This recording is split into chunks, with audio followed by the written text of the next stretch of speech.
그럼 만약에 엄마가 아빠한테 절대 말하지 마라고 해서 비밀을 지켰는데 영원한 비밀은 전 없다고 보거든요. 아빠가 나중에 알게 됐을 경우 자녀에게 느끼는 배신감이 좀 크지 않을까 싶고 자녀도 아빠 얼굴을 계속 마주보면서 그 남모를 죄책감, 내 마음이 너무 힘들 것 같아요. 그러니까 이게 어려운 거예요. 이 상황이 고통스럽고 어렵다라고 제가 제일 먼저 서두에 말씀을 드렸는데 우리가 어느 쪽 감정을 더 존중할 것인가가 이게 너무너무 어려운 겁니다. 그래서 제가 아까 말씀드린 것처럼 이 비밀을 지킨다라는 게 무조건 다 덮어준다가 아니라 일단 엄마 의견을 존중하자는 거예요.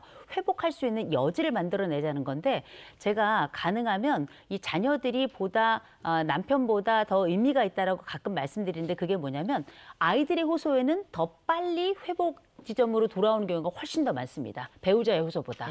그래서 일단은 우리가 감정을 감추는 게 대단히 어렵고 또 아빠에 대한 미안함도 굉장히 클 겁니다. 그리고 우리 방송을 보시는 분들 중에도 아니 그 얘기해야 되는 거 아니냐 이럴 수 있는데 회복이 목적이냐 밝혀내는 게 목적이냐 이걸 먼저 구분을 하셔야 될 것 같고요. 네. 그 가운데 예를 들어서 내가 내 감정에 따라서 움직이게 될 경우 부모의 회복이 완전히 끝으로 가서 더 이상 회복 불가능할 상황이 올 수도 있다라는 거고 무엇보다 지금 현재 상황은 내가 아빠에 대해 미안하고 엄마에 대해서도 기다려야 되는 상황이다. 그럴 경우에는 내가 처해 있는 이 상황에 가족하고는 약간 물리적 거리를 두는 게 좋아요.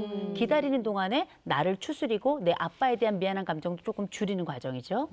네. 제가 아는 분은 남편이 외도한 사실을 부인이 혼자 알기엔 너무 버거운 거예요. 그래서 자녀들한테 하소연을 한 거예요. 그러니까 자녀들이 이제 휴대폰이나 뭐 컴퓨터 뭐 블랙박스 이런 걸 잘 다루니까 그걸로 증거 자료를 잡은 거예요. 아이들을 통해서.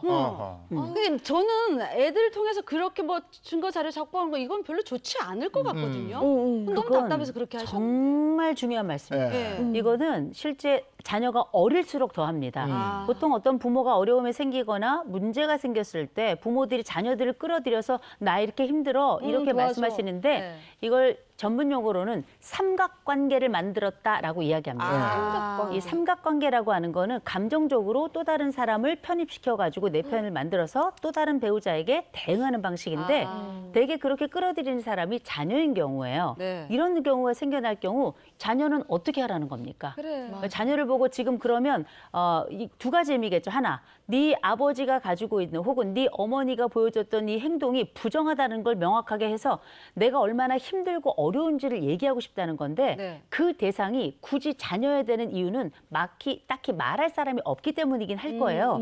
그럼에도 불구하고 자녀 입장에서 생각해 보세요. 차라리 몰랐으면 좋겠단 말이에요. 어느 편에 서란 말이에요. 네. 정말 어렵습니다. 그래서 실제는 우리가 이렇게 부모가 삼각관계에 자녀를 끌어들이고 외도 사건에 자녀들이 연루된 경우는 그렇지 않은 경우에 비해서 우울이 2배에서 5배까지 증가합니다. 네. 굉장히 신중하게 생각하셔야 될 부분이에요. 네.